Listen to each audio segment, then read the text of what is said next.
और आज का मार्केट नॉर्मल नहीं है। आज यूएस में जुलाई का सीपीआई और कोर सीपीआई रिलीज होने वाला है।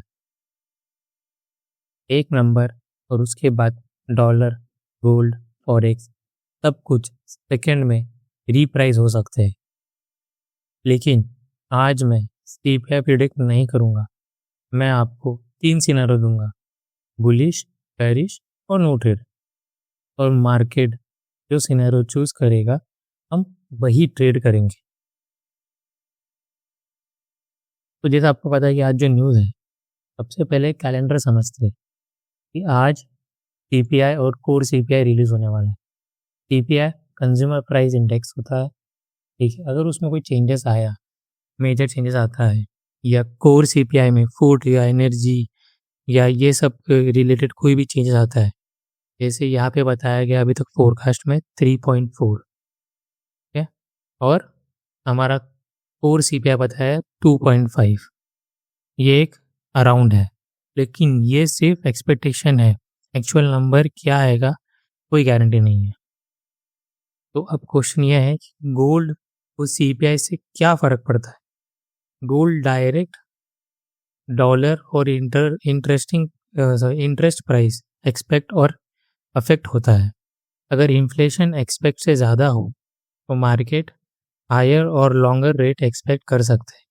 डॉलर स्ट्रॉन्ग हो सकता है, यील्ड राइज कर सकती है और गोल्ड पर प्रेशर आ सकता है नीचे आने का।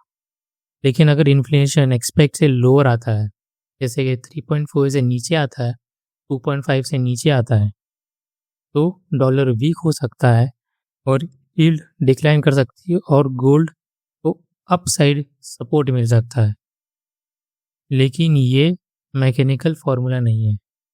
मार्केट पोजीशनिंग भी मैटर करती है, एक्सपेक्टेशन भी मैटर करता है और सबसे इम्पोर्टेंट प्राइस रिएक्ट मैटर करता है। तो पहला सीन देखेंगे हम क्या कर सकते हैं।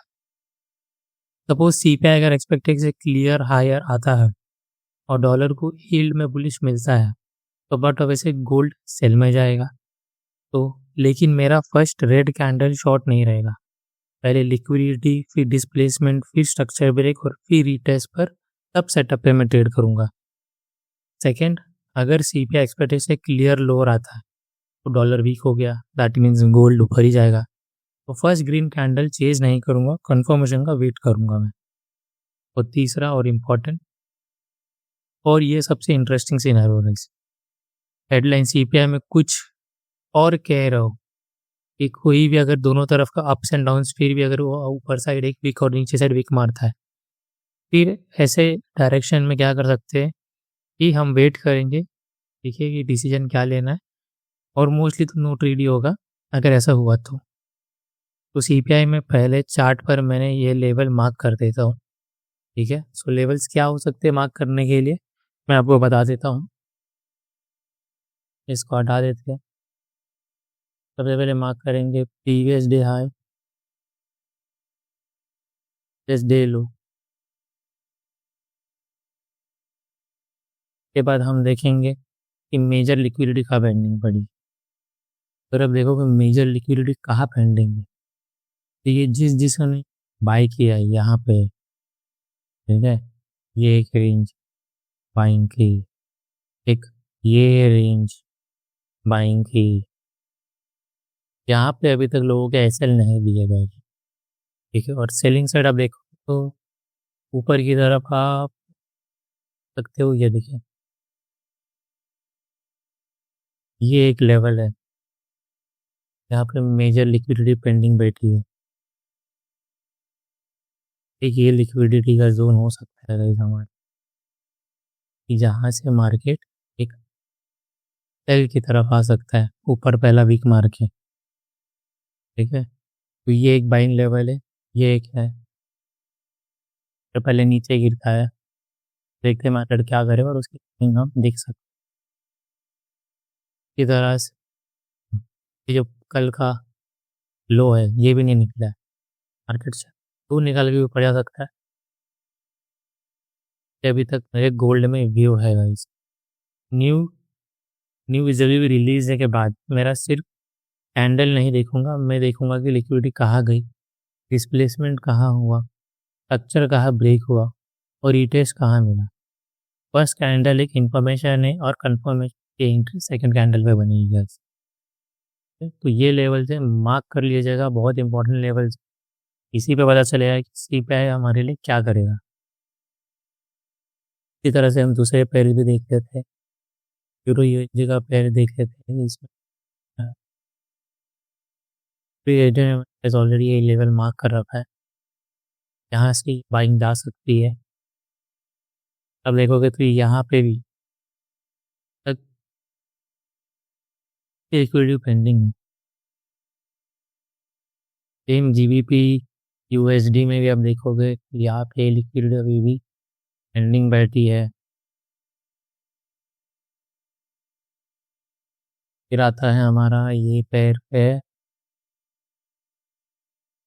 NZD USD. एनजेडी यूएसडी देखोगे अब इतने दिन से बस इतने में ही घूम रहा है। यहाँ के लिए हम वेट करेंगे, क्लियर स्ट्रक्चर नहीं है। देख रहे बाइंग लेवल है, यहाँ पे कुछ दिख नहीं रहा है मुझे। ये है हमारा कौन सा पेयर है, ये है एयूडी यूएसडी, बट वैसे इसमें लेवल ऑलरेडी दे रखे हैं मैंने।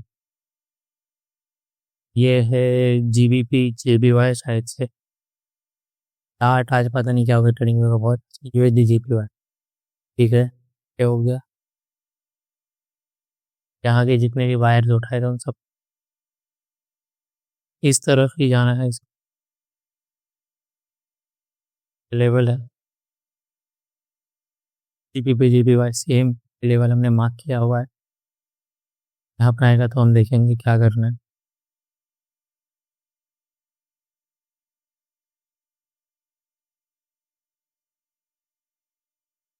और सारे चार्ट्स में देख लेते हैं क्या हो सकता है कहाँ पे। ये बीटीसी है गाइस, बीटीसी के लेवल से ही एक बाइंग देखेंगे हम। तो अभी तक के लिए यही है मेरा गाइस व्यू, सारे के सारे जितने भी आपने देखे सारे पेयर्स पे। तो अब सबसे इम्पोर्टेंट सीपीआई के दिन लीवरेज इंक्रीज मत करना। मार्केट बहुत मूवमेंट देता है, हाई मूवमेंट होती है, इसका मतलब पोजीशन साइज हाई होना ज़रूरी नहीं है। ठीक है, एक्चुअली पोजीशन साइज रिड्यूस करना स्मार्ट हो सकता है। टॉप लॉस को सिर्फ इसलिए वाइडर मत करो क्योंकि कैंडल तुम्हारे अगेंस्ट जा रही है, और अगर फर्स्ट मूव में स्टॉप आउट हो जाते हो तो रिवेंज ट्रेडिंग बिल्कुल मत करना। मार्केट में सेकेंड अपॉर्चुनिटी आ सकती है, अकाउंट में सेकेंड लाइफ गार्ड गारंटी नहीं देती। ठीक है, तो ट्रेडर्स आज का रूल सिंपल है, सीपीआई को प्रिडिक्शन मत करना, सीपीआई को रिएक्ट करो। डेटा रिलीज होने दो, फर्स्ट रिएक्शन होने दो, लिक्विडिटी आइडेंटिफाई करो, स्ट्रक्चर शिप देखो, रीटेस्ट का वेट करो और फिर ट्रेड करना। रिमेंबर, प्रिडिक्ट करना ऑप्शंस है, रिस्क मैनेजमेंट ऑप्शन नहीं है। तो आप कमेंट में बताना मुझे कि आप बाय सोच रहे हो, सेल या वेट देख रहे हो, और एक टेक्निकल रीज़न ज़रूर बताना। और अगर आपको डेली गोल्ड और फॉरेक्स एनालिसिस चाहिए तो प्लीज़ मेरे चैनल को सब्सक्राइब करिए।